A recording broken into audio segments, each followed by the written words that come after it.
قلب ومخ وكوارع وكبدة، ايه الكلام ده؟ لا طبعا، هات حاجة مفيدة للولاد. هو اللحمة خلصت يعني؟ احنا ما بناكلش الحاجات دي، بنرميها، دي كلها سموم. ارجوكي اوعي تعملي كده، انتي عارفة ان انتي بتحرمي نفسك واولادك من كنز فوايد. انتي عارفة ان الكوارع دي هي اللي هترجعك شباب، لانها غنية بالكولاجين، دي صحة بشرتك وشعرك وضوافرك كمان.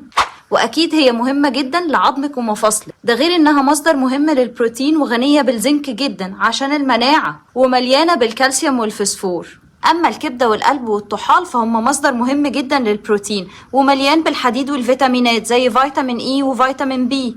والمخ غني جدا بفيتامين بي وبيعزز من صحة القلب والدماغ. يعني بالمختصر المفيد مفيش حاجة منهم ملهاش فوايد. اهم حاجة ان احنا ننضفها كويس ونطبخها كويس وناكل منها باعتدال. ولو عندك اي مرض مزمن اكتبيلي في الكومنتس وهقولك ايه اللي ما ينفعش تاكليه منهم. وما تنسوش تبعتوا الريل ده لاصحابكم وتقولوا لهم ان الحاجات دي طلعت مفيدة. كل سنة وانتم طيبين.